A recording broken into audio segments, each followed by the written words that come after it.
कोई आपसे पैसा नहीं लिया जाएगा, कंप्लीटली फ्री ऑफ कॉस्ट आप उसको यूज कर सकते हो। जैसे कि व्हाट्सएप फ्री में डाउनलोड करते हो, यूट्यूब, ठीक है, इंस्टाग्राम है, गूगल क्रोम है, बहुत सारे ऐप्स हैं जिनको फ्रीली आप यूज करते हैं, ये फ्रीवेयर है। तो फिर शेयरवेयर क्या है?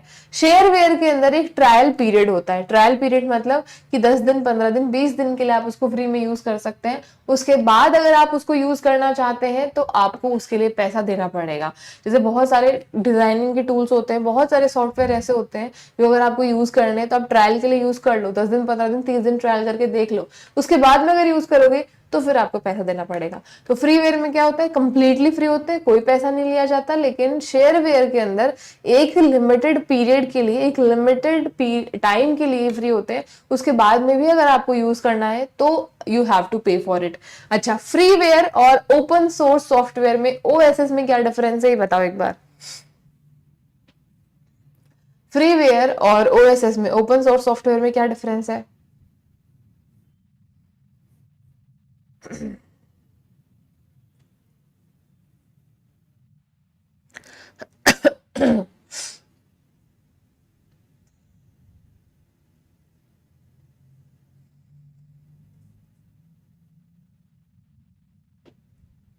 बताओ। देखो, अब आपको यहाँ जानना होगा कि ओपन सोर्स सॉफ्टवेयर जो है वो क्या होते हैं। ओपन सोर्स सॉफ्टवेयर में एक वर्ड है जो आपको समझना पड़ेगा, जिसको हम बोलते हैं सोर्स कोड। सोर्स कोड क्या होता है? सोर्स कोड बेसिकली एक सॉफ्टवेयर की रेसिपी है, ठीक है। जो भी सॉफ्टवेयर है, किसी भी सॉफ्टवेयर की क्या है? रेसिपी है, उस सॉफ्टवेयर का फॉर्मूला है। ऐसे आप इसको समझ सकते हो। कैसे? कि भाई यूट्यूब है, तो यूट्यूब के अंदर आप उसको ओनली यूज कर सकते हैं। यूट्यूब में जैसे एक शॉर्ट्स का फीचर आता है ना, शॉर्ट्स आते हैं 2-3 मिनट के, पहले नहीं होते थे, ठीक है। तो वो यूट्यूब ने खुद इंट्रोड्यूस किया। फिर इन शॉर्ट्स की टाइम लिमिट होती है, पहले 1 मिनट तक का ही अपलोड कर सकते थे, अब उसको 3 मिनट कर दिया गया है।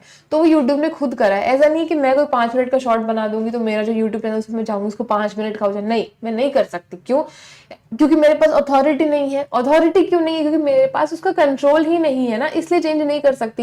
तो उस कंट्रोल को ही क्या कहते हैं? Source code. लेकिन यही विजन जेआरएफ का ऐप है, उसका सोर्स कोड हमारे पास में है, हम उसमें जो चाहे वो चेंजेस कर सकते हैं। तो सोर्स कोड बेसिकली किसी भी सॉफ्टवेयर का रेसिपी या उसका फॉर्मूला होता है जिससे वो सॉफ्टवेयर बना है। आप अगर आपके पास में सोर्स कोड है तो जो भी चेंजेस आप करना चाहते हो कर सकते हो विदाउट एनी प्रॉब्लम। तो open source software, open source, ये ऐसे सॉफ्टवेयर है जिनका सोर्स ओपन होता है। ओपन का मतलब यूज आप इनका सोर्स कोड आपको दे दिया जाता है। लेकिन फ्रीवेयर और ओपन सोर्स में ये डिफरेंस है कि फ्रीवेयर तो कंप्लीटली फ्री होते हैं। फ्री किसके लिए होते हैं? यूज करने के लिए फ्री होते हैं। लेकिन इसका मतलब ये नहीं कि सोर्स कोड भी आपको दे दिया गया है। फ्रीवेयर के अंदर आप ओनली उसको फ्रीली यूज कर सकते हैं, सोर्स कोड आपको नहीं मिलेगा। For example YouTube freely use कर रहे हो लेकिन आप उसमें चेंजेस नहीं कर सकते हो। व्हाट्सएप में जैसे आजकल डिसअपियरिंग फोटो का ऑप्शन आता है, पहले नहीं आता था। आजकल आप व्हाट्सएप में किसी की प्रोफाइल को है जो है स्क्रीनशॉट नहीं ले सकते, लेकिन पहले आप ले सकते थे। ये चेंज किसने किया? व्हाट्सएप ने किया ना, आपने तो नहीं कर पाए ना आप चेंज। क्यों? क्योंकि आपके पास सोर्स कोड नहीं है। और वही अगर मैं बात करूं ओपन सोर्स सॉफ्टवेयर की, तो ओपन सोर्स सॉफ्टवेयर वो होते हैं जिनका सोर्स कोड ओपन होता है। यानी कि जरूरी नहीं है ये आपको फ्री ऑफ कॉस्ट मिलेंगे, इनको यूज करने का हो सकता है आपको पैसा देना पड़े, लेकिन आप इनको सोर्स कोड जो है वो डेफिनेटली आपको इसके साथ में दिया जाएगा, जिससे आप जो भी चेंजेस करना चाहो वो कर सकते हो। ठीक है, ये देखो, जैसे मैंने बोला ना, व्हाट्सएप पे जो प्रोफाइल फोटोज का स्क्रीनशॉट नहीं ले सकते, सबके दुख जो है वो निकल निकल के बाहर आ रहे हैं। कितने लोगों की प्रोफाइल का स्क्रीनशॉट लेने की कोशिश करी होगी आपने, है ना? दिख रहा है, दिख रहा है, समझ में आ रहा है मुझे क्या चल रहा है। सबकी पोज जो है वो खुल रही है। किसी को भेज के, अब किसी को भेज नहीं सकते, दिखा नहीं सकते कि देखो कैसा है, कैसी है, दिक्कत हो गई है ना। होता है, होता है, कोई बात नहीं। व्हाट्सएप को पता चल गया कि आप इसका मिस यूज कर रहे हो, तो व्हाट्सएप ने इसको हटा दिया। तो क्या देखा हमने? फ्रीवेयर जिनको फ्री यूज कर सकते हो, लेकिन एक बात याद रखना, सोर्स कोड अवेलेबल नहीं होता है विदाउट सोर्स कोड। ठीक है, it can be use but not modified, modify नहीं कर सकते इसको। एंड शेयरवेयर क्या है? ट्रायल बेसिस के लिए यूज होता है, फुल फीचर्स के लिए आपको पेमेंट करना पड़ेगा। और ओपन सोर्स क्या है, जिसका सोर्स कोड यूजर्स को फ्रीली दे दिया जाता है। अब सोर्स कोड मिला है तो उसमें चेंजेस भी कर सकते हैं, ठीक है। Users can study, modify and redistribute the software, मतलब चेंज कर सकते हो उसको, रीडिस्ट्रीब्यूट भी कर सकते हो, पुनर्वितरण भी उसका कर सकते हो। ये चीज भी आपको याद रखनी है। क्लियर है? इंस्टा का क्या, इंस्टा पे ले लेते हैं लोग, तो सब लोग इंस्टा पे भी तो नहीं होते ना, है ना। इंस्टा पे बहुत कम लोग होते हैं, लेकिन व्हाट्सएप जो है वो हर कोई यूज करता है। अरे बस बस, इतने सारे दुख बाहर आ गए सबके, रुक जाओ। बताओ। देखो, एक स्टूडेंट ने कमेंट किया ऐप पर नहीं होता है, लेकिन वेब पर लॉगिन करने के बाद स्क्रीनशॉट ले सकते हैं। अरे कहाँ तक पहुंच गई रिसर्च, ज्यादा आगे नहीं पहुंच गई क्या? आंसर बताओ इसका।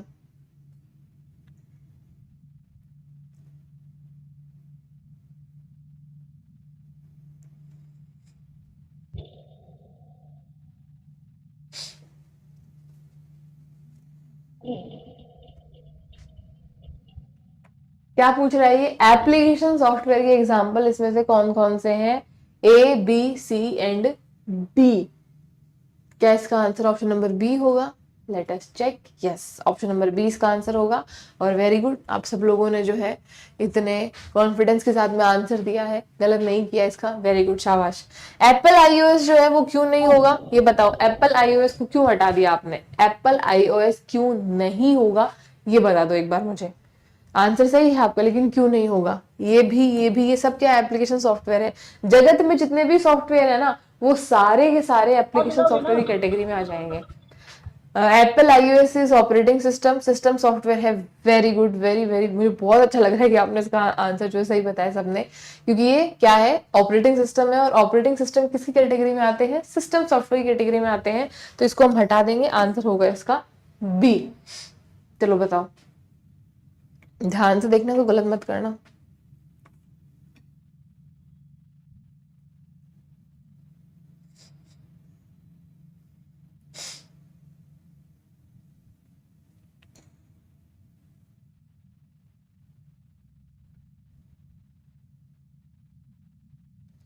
मैम ये तो वेब ब्राउजर है। अरे ऐसे नहीं होता, ये तो दिक्कत है। Which of the following is not an example of application software? Very good. Compiler जो है वो एप्लीकेशन सॉफ्टवेयर नहीं है। ये क्या है? कंपाइलर क्या है?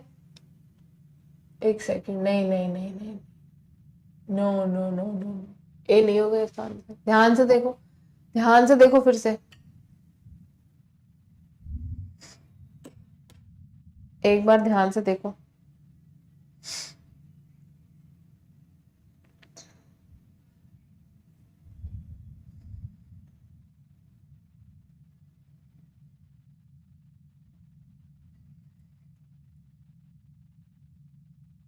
क्या होगा इसका आंसर? फिर से सोचो।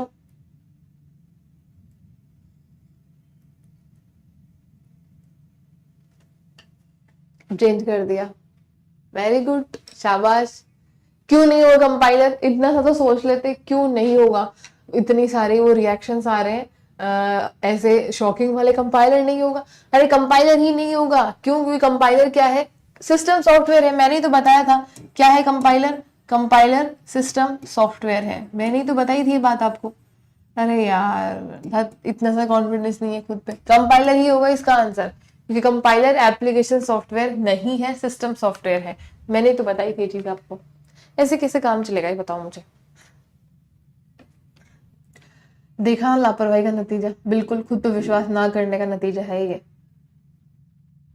अब हम पढ़ेंगे टाइप्स ऑफ मेमोरी, ठीक है।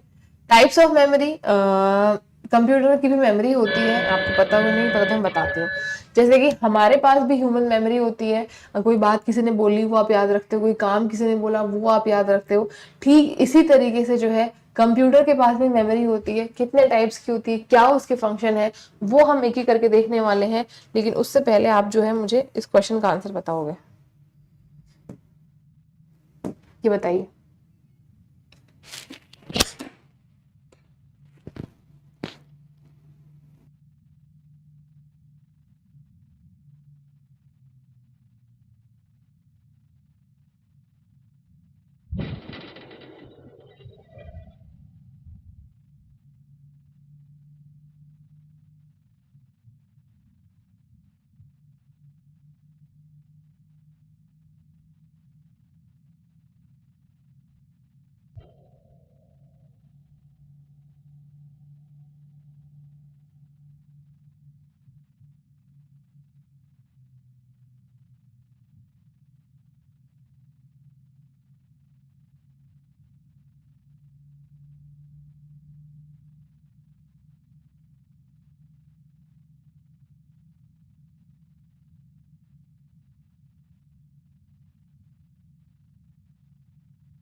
कंफ्यूजन है, ठीक है।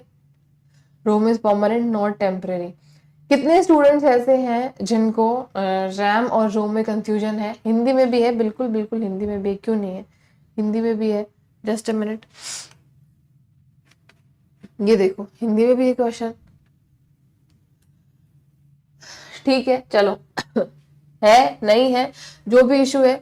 अब एक क्वेश्चन देख लिया ना आपने, अब हम करेंगे टाइप्स ऑफ मेमोरी। और टाइप्स ऑफ मेमोरी शुरू करने से पहले एक चीज मैं आपको बता देती हूँ कि ये ऐसा टॉपिक है अकेला जिसमें से 20 प्लस क्वेश्चन जो है वो बन सकते हैं और बने हैं, बनते हैं, ऐसी बात नहीं है कि बन सकते हैं लेकिन बने नहीं है। और हाँ, शुरू करने से पहले थोड़ा सा बेसिक मैं आपको बता देती हूँ कि जैसे हमारे पास में ह्यूमन मेमोरी कोई 10 साल पहले की बात आपको याद है, ठीक है, आपको किसी ने कुछ बोला वो आपको याद रह जाता है, कोई काम बोला वो आपको याद रहेगा, एग्जाम में जाने से पहले जो है आपको क्या याद करके जाना है, ये सारी चीजें आप याद करोगे, कहाँ सेव हो रही है आपकी मेमोरी में। तो कंप्यूटर के पास में भी अपनी एक मेमोरी होती है, आर्टिफिशियल होती है ऑल दो। और कंप्यूटर को मेमोरी की आवश्यकता क्यों होती है? क्योंकि भाई वो भी डेटा स्टोर करता है ना, आपकी फाइल्स, आपकी फोटोज, वीडियोस, पीडीएफ जो आप मांगोगे कहाँ सेव करोगे? फोन में ही तो सेव करोगे। इसके अलावा जितने भी कमांड्स आप कंप्यूटर को देते हो, अब कमांड क्या देते हो? यूट्यूब खोलना, टैप करना, किसी को कॉल करना, कुछ टाइप करना, मैसेज भेजना, ये सारे के सारे कमांड हैं। जैसे आपको किसी ने बोला कि मुझे जो है वो पानी की बोतल ला के दो, ये ला के दो, फोन ला के दो, चार्जर ला के दो, तो ये बात आप 10 साल तक याद नहीं रखोगे। लेकिन आपको 10 साल पहले किसी ने कुछ बहुत बुरा बोला था, वो जो है वो आपको लंबे टाइम तक वो चीज जरूर याद रह जाएगी, ठीक है। तो ऐसे ही कंप्यूटर के पास भी दो टाइप की मेमोरी होती है, एक वो जिसमें डेटा को लंबे टाइम तक स्टोर करके रखता है, और एक वो जो थोड़े से टाइम के लिए ही वो याद रखता है फिर भूल जाता है। तो यहाँ पर हम कंप्यूटर की मेमोरी को मेनली डिवाइड करते हैं दो पार्ट्स में। कौन से दो पार्ट है वो? एक बार फटाफट से कमेंट करके बताओ, कौन से दो पार्ट है वो? कंप्यूटर की मेमोरी बेसिकली दो टाइप की होती है। और एक ये मैं पूरा चार्ट बना रही हूँ, मेरे साथ साथ में इसको बना लेना, उसके बाद में सारी चीजें मैं एक्सप्लेन कर दूंगी, एक बार चार्ट बना लो मेरे साथ में। सबसे पहले आती है प्राइमरी मेमोरी और दूसरी होती है सेकेंडरी मेमोरी। प्राइमरी मेमोरी यानी कि आपकी प्राथमिक स्मृति, और सेकेंडरी मेमोरी यानी कि आपकी द्वितीयक स्मृति। दोनों में डिफरेंस क्या है? प्राइमरी मेमोरी वो मेमोरी है जो डेटा कमांड का काम करती है, डेटा एग्जीक्यूशन का काम करती है, डेटा प्रोसेसिंग का काम करती है। क्या होता है ये सब? प्राइमरी मेमोरी वो मेमोरी है, अगर मैं और आम सिंपल भाषा में बात करूं तो जो आपकी इनपुट से आउटपुट देने का काम करती है वो होती है प्राइमरी मेमोरी। जिस पॉइंट से आप अपना फोन अनलॉक करते हैं वहां से लेकर के जब तक आप कुछ सर्च करते हैं, कोई आपने यूट्यूब में लिखा आईसीटी क्लासेस, वो भी एक कमांड जा रहा है। आपने अपने फोन को उठा करके पावर बटन ऑन किया, वो भी एक कमांड जा रहा है। आपने अपना पासवर्ड डाला, वो भी एक कमांड है। किसी को मैसेज कर रहे हो, फोटो भेज रहे हो, वो भी एक कमांड है। फोटो क्लिक कर रहे हो, वो भी एक कमांड है। तो जितने भी आप कमांड्स देते हो, बेसिकली जितने आप इनपुट देते हो ना, उन सब का जवाब आपको कौन देता है? वो सारा का सारा काम आपके लिए कौन करता है? वो सारा का सारा काम आपके लिए प्राइमरी मेमोरी करती है। याद रखना एक बात।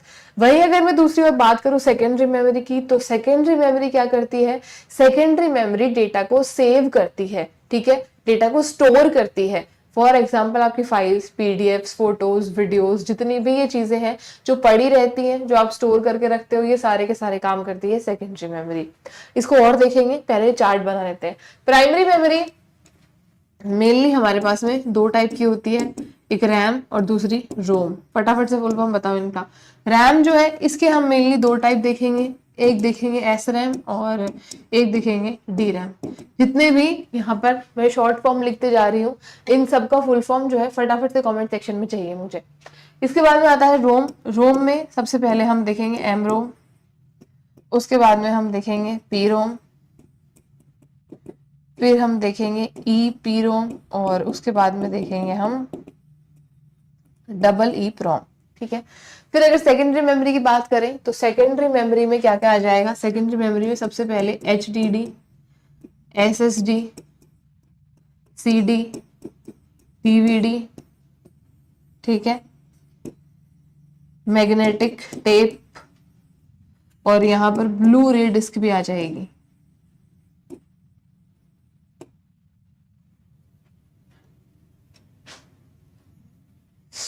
ठीक है, तो ये आपको दिमाग में रखना है, ये चार्ट अच्छे से बना लेना, एग्जाम में बहुत ज्यादा इंपॉर्टेंट है आपके लिए।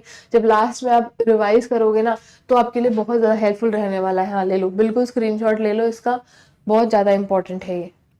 ठीक है, फुल फॉर्म की फटाफट से हम बात कर लेते हैं। रैम का फुल फॉर्म क्या है? Random access memory. रोम का फुल फॉर्म है read only memory. S RAM का फुल फॉर्म है static random access memory. D RAM का फुल फॉर्म है dynamic random access memory. M ROM का mask read only memory. P से programmable ROM, और E से erasable programmable read only memory. Double E से electrically erasable. HDD का hard disk drive है। SSD का सॉलिड स्टेट ड्राइव है। CD compact disc, DVD digital versatile disc. ये सारी चीजें अभी हम देखने वाले हैं एक एक करके। ये चार्ट बना लेना, अगर नहीं बनाया है तो बहुत ज्यादा इंपॉर्टेंट है। सबसे पहले हम बात करेंगे प्राइमरी मेमोरी और सेकेंडरी मेमोरी के बीच में। तो ये दोनों काम क्या करती हैं, इन दोनों के बीच में डिफरेंस क्या है, ये तो मैं ऑलरेडी आपको बता चुकी हूँ। प्राइमरी मेमोरी मेन मेमोरी होती है, डेटा कमांड का काम करती है, और सारा काम है ना जितना भी आपका इनपुट से आउटपुट देने का, वो सारा का सारा काम प्राइमरी मेमोरी करती है। सेकेंडरी मेमोरी होती है ऑक्सिलरी मेमोरी। ऑक्सिलरी मतलब सपोर्टिव मेमोरी। सेकेंडरी मतलब जो बाहर से यूज को टच कर सकते हैं, नहीं ऐसा कुछ नहीं है।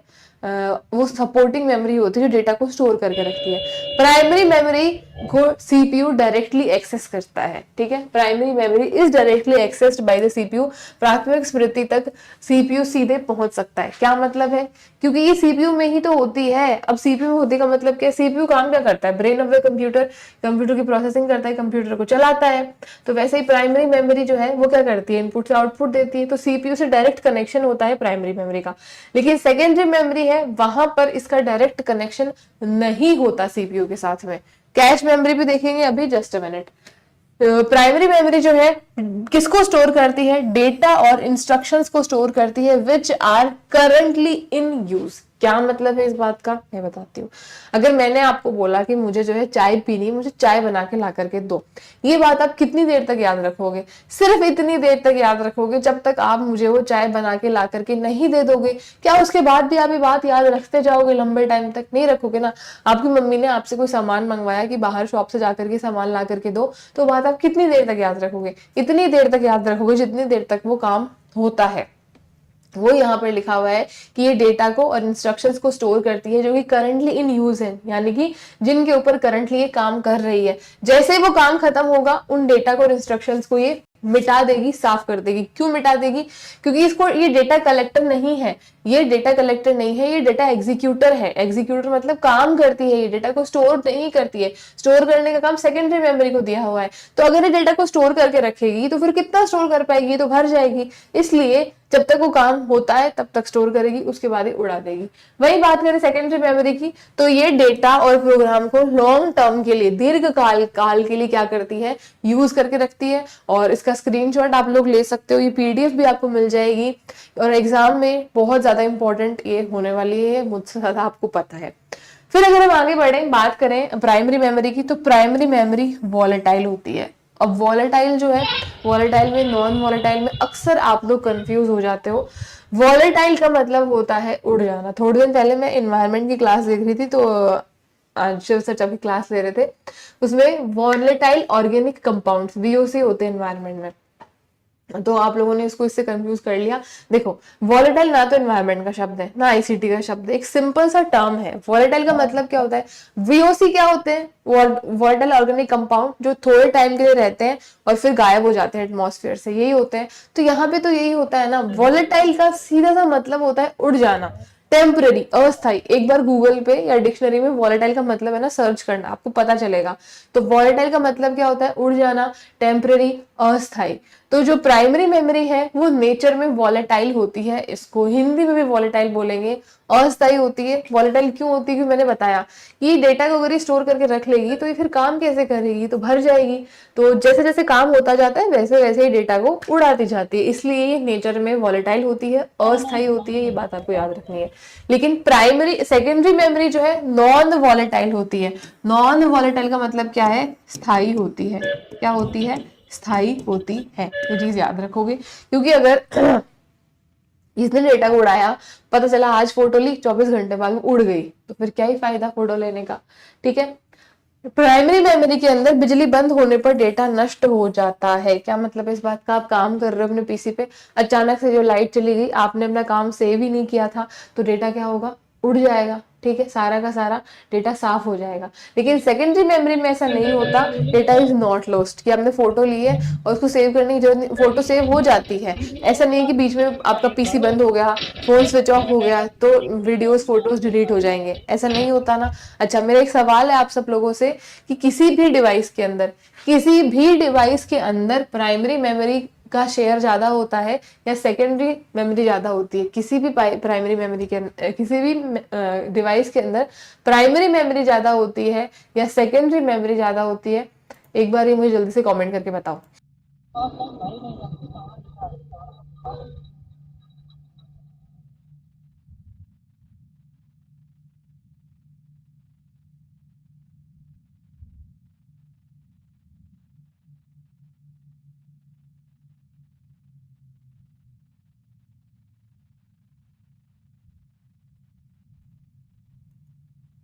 बताओ, सेकेंडरी मेमोरी ज्यादा होगी ना? देखो मैं बताती हूँ आपको। जब भी आप फोन लेते हो, अच्छा एक बात बताओ, आप सब लोगों के पास फोन है ना? ऐसे तो कोई नहीं जिसके पास फोन नहीं है यहाँ पर। आपके फोन का स्टोरेज कितना है? कमेंट करके बताओ। जो लोग बोल रहे हैं प्राइमरी मेमोरी ज्यादा होती है, क्यों लगता है आपको प्राइमरी मेमोरी ज्यादा होती है? अगर बायोलॉजिक भी मैं आपको बताऊं ना, डेटा स्टोर करके रखना किसका काम है भाई? एक तो आपकी टिफिन बैग है, ठीक है, आपका डेली का स्कूल बैग है, आपका डेली का ऑफिस बैग है, स्कूल बैग, कॉलेज बैग ज्यादा बड़ा होता है, या जो आपकी अलमीरा में ट्रॉली बैग रखा है, बड़े बड़े थैले रखे हैं जिसमें मम्मी कपड़े भर के रखती है, वो बड़ा होता है। कौन सा बड़ा होता है? प्राइमरी मेमोरी जो है वो छोटी होती है, सेकेंडरी मेमोरी ज्यादा होती है, क्योंकि प्राइमरी मेमोरी को डेटा स्टोर नहीं करना है लंबे टाइम के लिए, सिर्फ इतने टाइम के लिए स्टोर करना है जितने टाइम के लिए वो काम करते, फिर खत्म। लेकिन सेकेंडरी मेमोरी डेटा का भंडार है, भंडार, वेयर हाउस है वो। 8 128 GB, 128 64 GB, 4 64, 256 GB, ठीक है। ये क्या है? क्या है ये सब? मेमोरी साइज है ना। आप फोन लेते टाइम हमेशा ये चेक करते हो ना कि फोन की मेमोरी कितनी है, रैम कितनी है, 4 GB रैम है, 8 GB रैम है, 16 GB रैम है, 32 GB रैम है, 8 256 GB, ये सब क्या है? ठीक है, मेमोरी की साइज है। तो जब भी आप फोन लेते हो उसकी कॉन्फ़िगरेशन आपने अक्सर देखी होगी, कुछ ऐसी होती है, 4 GB, 128 GB, ठीक है, 8 GB, 512 GB, 16 GB, 512 GB, जैसे कि, और इसके अलावा क्या हो सकती है, 16 GB, 1 TB। ये ऐसी कॉन्फ़िगरेशन अक्सर आपने देखी होंगी जब भी आप फोन लेते हैं उस टाइम पे। ये क्या है? ये है आपकी प्राइमरी मेमोरी। ये है प्राइमरी मेमोरी। और ये वाली जो है, मोटी वाली, बड़ी वाली, भारी भरकम, ये है आपकी सेकेंडरी मेमोरी। ये क्या है? ये है सेकेंडरी मेमोरी, ठीक है। प्राथमिक स्मृति, द्वितीयक स्मृति। अब यहीं से आप देख सकते हो कि प्राइमरी मेमोरी साइज में कम होती है, ठीक है, और सेकेंडरी मेमोरी ज्यादा है। आपके सामने आपके फोन में ही है, मैंने तो कुछ करा ही नहीं है। रीजन ये है कि प्राइमरी मेमोरी को डेटा को स्टोर करना ही नहीं है, उसको ओनली डेटा का इनपुट से आउटपुट देना है। लेकिन सेकेंडरी मेमोरी को डेटा को स्टोर करके रखना है तो उसको जगह ज्यादा चाहिए, जाहिर सी बात है। तो अब समझ में आया? तो अगर स्टेटमेंट आए कि एक डिवाइस के अंदर प्राइमरी मेमोरी ज्यादा होती है या सेकेंडरी मेमोरी ज्यादा होती है, तो क्या बोलोगे? सेकेंडरी मेमोरी ही ज्यादा होती है। ये बात आपको याद रखनी है। क्लियर है? ठीक है, ये देख लिया हमने। अब ये वापस प्राइमरी और ये सेकेंडरी है। प्राइमरी मेमोरी, इट है स्मॉलर स्टोरेज कैपेसिटी, इसकी संग्रहण क्षमता कम होती है। मैंने पूरा आपको डिस्क्राइब किया है, रीजन बताया है क्यों होती है, ठीक है। उसके बाद में इट है लार्ज स्टोरेज कैपेसिटी, इसमें ज्यादा होती है सेकेंडरी में। अच्छा, अगर स्पीड की बात करें तो स्पीड में भी आप लॉजिकली बता सकते हो कि प्राइमरी मेमोरी जो होती है उसकी स्पीड, जाहिर सी बात है कि ज्यादा होगी। प्राइमरी मेमोरी की स्पीड ज्यादा होगी। क्यों होगी? देखो, सेकेंडरी मेमोरी आपके फोन में, उसको क्या करना है? उसको डेटा को लेके पड़े रहना है ओनली, उसको ओनली डेटा को स्टोर करना है। फोटोज हैं, वीडियोज हैं, फाइल्स हैं, उनको ओनली वो स्टोर करके रखेगी, उसको कुछ करना नहीं। लेकिन प्राइमरी मेमोरी, उसको सारे दिन भागते रहना, उसको सारे दिन काम करना है, उसको आप हर एक सेकंड में इनपुट देते हो, कमेंट कर रहे हो, ये भी प्राइमरी मेमोरी में जा रहा है। जो भी आप टाइप कर रहे हो, आप टाइप कर रहे हो ए, लेकिन वो ए आपको दिख रहा है, वो कोई और लैंग्वेज में कन्वर्ट होकर प्राइमरी मेमोरी में जाता है, फिर वो आंसर देती है। लेकिन वो आप, मैं ये बोल रही हूँ ना, ये प्रोसेस उससे पहले से ही प्रोसेस हो जाता है, है इससे कम टाइम में, क्योंकि चीजें बहुत फास्ट हैं। तो कोई भी सारे दिन आपकी प्राइमरी मेमोरी काम करती रहती है भाग भाग के, तो जाहिर सी बात है प्राइमरी मेमोरी को तो फास्टर होना ही पड़ेगा। लॉजिक, हर चीज लॉजिक से पढ़नी है आपको। टेक्नोलॉजी की और साइंस की ये अच्छी चीज है कि आप लॉजिक से रिलेट कर सकते हो, रटना नहीं है आपको कुछ भी। तो प्राइमरी मेमोरी फास्टर होती है, वेरी वेरी इंपॉर्टेंट फैक्ट, बहुत सारे क्वेश्चन में काम आएगा, और ये छोटी भी होती है। यहीं पर मेमोरी का एक रूल है, उसको अपने दिमाग में बैठा लो, क्योंकि इसके बाद जो टॉपिक करेंगे वहां बहुत काम आने वाला है। एक बात बताओ मुझे, जो मेमोरी एक मेमोरी की साइज का और स्पीड का क्या रिलेशन होता है? एक मेमोरी की साइज का और स्पीड का क्या रिलेशन होता है, ये बताओ। अगर किसी मेमोरी की साइज बहुत ज्यादा है तो उसकी स्पीड कम होगी या ज्यादा होगी? अगर एक मेमोरी की साइज ज्यादा है तो उसकी स्पीड जो है वो ज्यादा होगी या कम होगी? ये बताओ फटाफट से।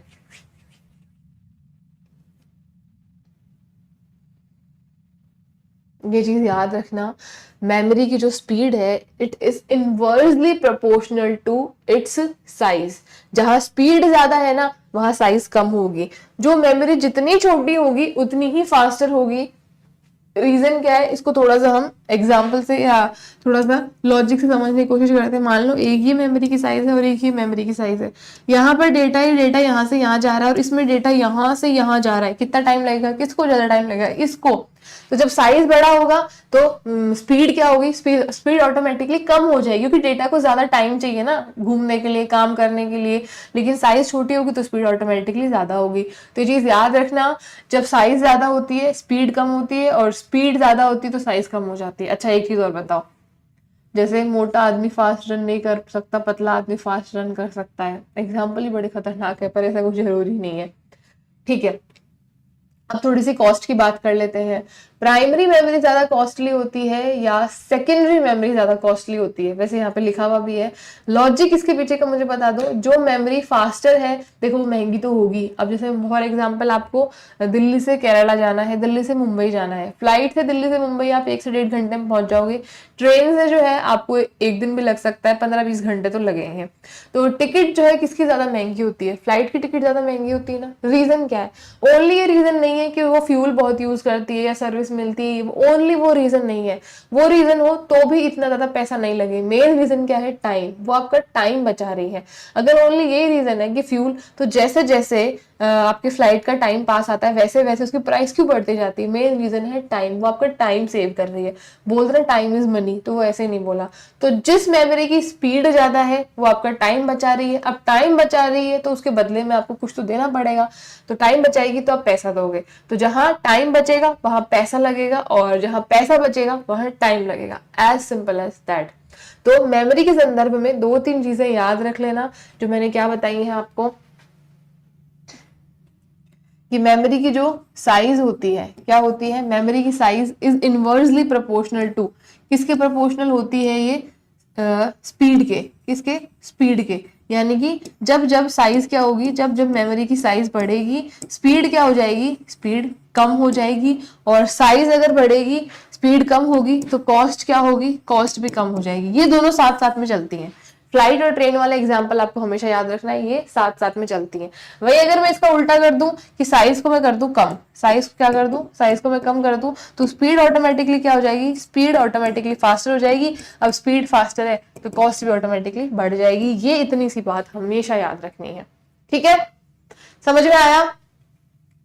ये कॉन्सेप्ट समझ में आया या नहीं आया? अब जैसे आप एक तो 4 GB रैम वाला फोन लोगे, एक आप 6 GB वाला, एक 8 GB वाला, 32, जैसे जैसे रैम की साइज आप बढ़ाते जाओगे ना, स्पीड बढ़ाते जाओगे, ठीक है, वैसे वैसे जितनी रैम फास्टर होगी ना उतना ही वो महंगा होता जाएगा, ठीक है। और प्राइमरी मेमोरी जो मैंने बता दिया, क्योंकि फास्टर है तो मोर एक्सपेंसिव होती है, और ये चीपर होती है क्योंकि स्लोअर है।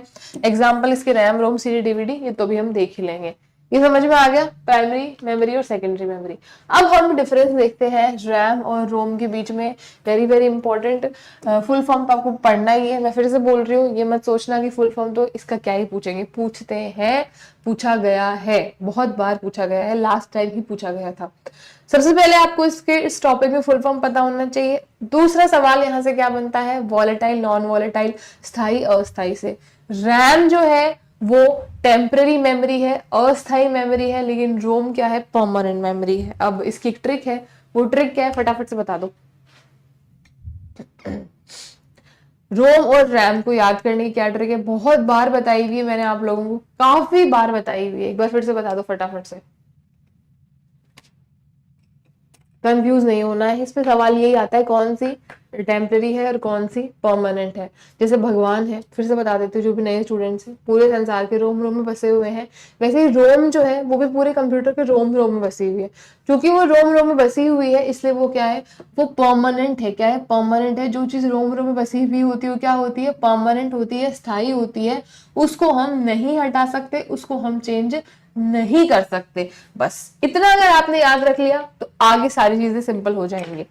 तो रोम क्या है, परमानेंट है। और मैंने वॉलेटाइल का थोड़ी देर पहले ही बताया था कि वॉलेटाइल का मतलब होता है उड़ जाना। तो भैया जो चीज उड़ ही गई वो परमानेंट कैसे हो सकती है, वो तो क्या होगी, अस्थाई होगी ना, टेम्परेरी होगी। ठीक है, क्योंकि ये क्या है, ये अस्थाई है, इसलिए इसी को हम बोलेंगे वॉलेटाइल।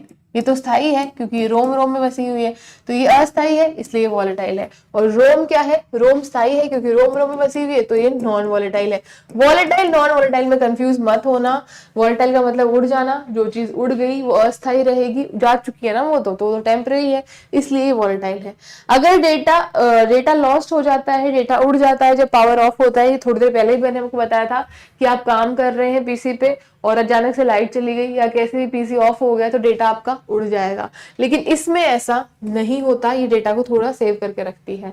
रैम क्या करती है, वही data and programs currently in use उसको स्टोर करती है। जैसे कि एक डिवाइस कितनी फास्टर होगी, कितनी अच्छी होगी, वो डिपेंड करता है आपकी रैम की क्वालिटी पे, रैम की स्पीड पे। तो जब भी हम फोन लेते हैं, कोई भी इलेक्ट्रॉनिक डिवाइस लेते हैं, तो रैम जरूर देखते हैं कि इसकी रैम कितनी है। भाई 4 GB रैम है तो 32 और उसके मुकाबले 16 GB रैम है, तो वो ज्यादा अच्छा काम हमारे लिए कर पाएगी, ज्यादा स्पीड से चल पाएगी। ठीक है, और वही रोम जो है वो क्या करती है, stores permanent instructions needed to start the computer. अब देखो ये क्या चीज है, ये मैं आपको समझाती हूँ। रैम तो क्या करती है, जो भी आप इनपुट दे रहे हो, जो भी उसको कमांड दे रहे हो, उसका आपको आउटपुट देती है। क्या करती है, जो भी आप उसको इनपुट दे रहे हो उसका आपको क्या देती है, आउटपुट देती है। ठीक है, कि मैंने कुछ भी टाइप किया यूट्यूब में, उसका रिजल्ट कौन देगा, रैम देगा। और रोम क्या करती है, रोम का काम थोड़ा सा अलग है।